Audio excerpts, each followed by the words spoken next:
It was the night of 2008.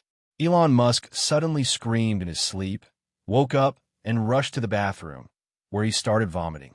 Elon was usually able to handle very high-stress situations, but the stress he faced this year was unlike anything he had ever experienced before. His posture had worsened, he had gained a lot of weight, but he had entered a hyper-focused state because he had to save his two companies, SpaceX and Tesla. Elon Musk called his younger brother Kimball Musk and asked him how much money he had in his bank.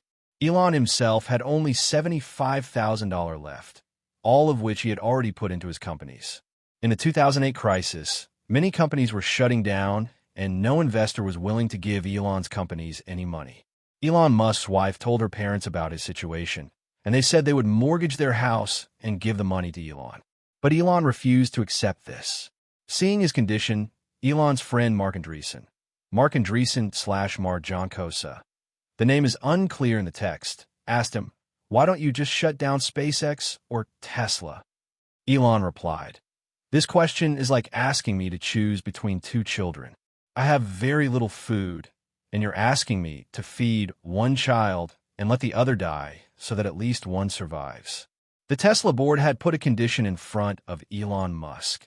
If Tesla's total market value reached around $50 billion, he would receive $100 billion, otherwise nothing. That meant Tesla had to reach a valuation even higher than General Motors. Even though GM had sold 10 million cars last year and made $80,000 in profit, while Tesla had sold only 100,000 cars and was $18 billion in loss. The only way for Elon to meet this condition was if Tesla could manufacture 5,000 cars every week. Elon believed that he could meet this target at any cost, but his team, investors, and the entire world thought it was impossible. And honestly, people were right to think that way because the obstacles ahead were huge. Problem number one, short sellers like Jim Chanos, the famous trader, and Bill Gates were betting against Tesla. Jim Chanos created two surveillance teams to track Tesla's factory output. One was the Air Force team, equipped with drones flying over the factory, and the other was the ground team, recording videos from outside. Their job was to track how much material was going into the factory and how many cars were coming out every week. All of them were confident that Tesla would fail. At best, only 1,800 cars a week were rolling out, nowhere close to 6,000. But for 6,000 cars per week, Tesla had to order enough parts in advance. Elon said, "Order all the parts. If we can't turn them into cars, we'll go bankrupt. But if we don't try, we'll never make it." At this point, Elon entered a hyper-focused state and took 4 massive actions. Action 1. Living in the factory. He announced, "Until 5,000 cars are coming out of this factory every week, I'm not leaving. I will sleep here." From then on, he worked and slept inside the Tesla factory. Action 2. Increasing efficiency. Elon checked every part of the production line himself. At one point, he stopped near a robotic arm tightening screws. "What is this? It's so slow. I could tighten screws faster than this." The engineer was called, who explained the robot was running at 20% speed to prevent damage. Elon said, "Turn it to 100%. At 100%, the screws broke." Then Elon said, "Set it to 70%. At 70%, the robot worked perfectly and at double the original speed. This change cut the steps time in half. Action 3. Deleting useless steps. Next, Elon saw rubber being applied to the car base. "Why are we doing this?" he asked. The engineer said, "To prevent water damage if there's flooding." Elon replied, "Flooding happens once in 10 to 15 years. Even if the floor gets a little wet, the car will still be fine.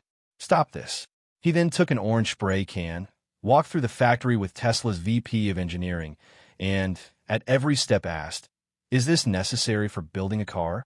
If the VP said no, Elon marked the step with an X, meaning it had to be removed. Action 4. World War II strategy. Elon said, "The government won't give us permits for new factories quickly, but during World War II, America set up temporary factories in parking lots to make more bomber planes. We can do the same." Within 2 weeks, Tesla had built a massive tent factory in its parking lot. Conditions were tough. It was extremely hot, and workers had to endure harsh conditions. So Tesla arranged ice cream trucks for workers. No robots worked here, only humans, because they had neither the money nor the time to buy new machines. Another problem was moving heavy car chassis without conveyor belts.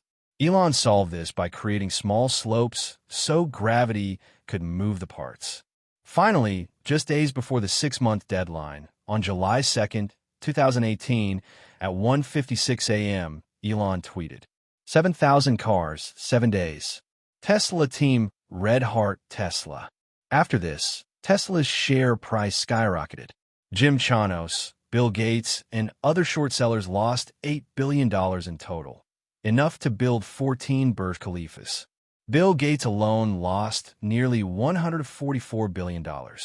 So what are the learnings from this story? This entire journey can be divided into 3 parts. Part 1. Elon Musk is vomiting alone, broken, but he does not quit. Part 2. The whole world is against him. Bill Gates, Jim Chanos, and many others are betting on his failure. His own employees say it's impossible. But Elon orders parts for 6,000 cars anyway. This is self-confidence.